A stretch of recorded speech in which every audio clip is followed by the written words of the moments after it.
Hi കൂട്ടുകാരെ, ഇന്ന് നല്ലൊരു ഹെൽത്തി കുറുക്കാട്ടം ഉണ്ടാക്കണേ. കുഞ്ഞു വാവയ്ക്കൊക്കെ കൊടുക്കാൻ പറ്റിയ നല്ല വെയിറ്റ് വെക്കാനും ഒക്കെ നല്ലതാട്ടോ.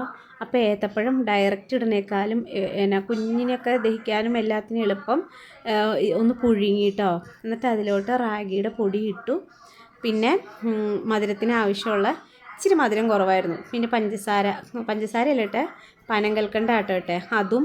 പിന്നെ ഒരു ഈന്തപ്പഴവും കുതിർത്തത് ഇട്ടിട്ടുണ്ട് കേട്ടോ. ഒരു കുഞ്ഞി കാഷ്യൂനട്ടും ഇട്ടിട്ടുണ്ട്. എന്നിട്ട് അത് മിക്സിയിലൊന്ന് അടിച്ച് കുറച്ച് വെള്ളം ചേർത്തൊന്ന് ഇച്ചിരി ചൂടുവെള്ളം ചേർത്ത് തിളപ്പിച്ചാറിയ വെള്ളം അത് ചേർത്ത് അടിച്ചിട്ട് ശരിക്കും ഒന്നത് കലക്കി, കട്ട പിടിക്കാതെ നല്ലോണം ഒന്ന് കലക്കി എടുത്ത ശേഷം നന്നായിട്ട് ഇങ്ങനെ ഈ കട്ട പിടിക്കുമ്പോൾ അതൊരു പച്ച ചുവയ്ക്കും. അതിലോട്ട് പാലും ഒഴിക്കണം. പാലും ഒഴിച്ച് നന്നായിട്ട് കുറുക്കിയെടുക്കണം. ഏകദേശം കുറുക്കണ അളവൊക്കെ അറിയാലോ. പനങ്കൽക്കണ്ടം നല്ലതാണ്, കരിപ്പെട്ടി ശർക്കര നല്ലതാട്ടോ. അപ്പോൾ ഇത് നന്നായിട്ട് കുറുക്കിയെടുത്തു. പാകത്തിന് ഇതേ കണ്ടോ നന്നായിട്ട് വന്നിട്ടുണ്ട്. ഇത് നല്ല ഹെൽത്തി ആട്ടോ. ഇത് ശരിക്കും ഒരു 10 ദിവസം കുഞ്ഞുങ്ങൾക്കൊന്ന് കൊടുത്താൽ മതി കേട്ടോ. നല്ല വെയിറ്റ് വെക്കാനും ഒക്കെ നല്ലതാട്ടോ. ഇത് പിള്ളേർക്ക് കഴിക്കാനും ഇത് ഇഷ്ടപ്പെടും. പിന്നെ റാഗി പ്രത്യേകിച്ച് നല്ലതാലോ. അപ്പോൾ ഇതാണ് ഹെൽത്തി കുറുക്ക്. അപ്പോൾ എല്ലാവരും കണ്ടൊന്ന് സപ്പോർട്ട് ചെയ്യണേ, സബ്സ്ക്രൈബ്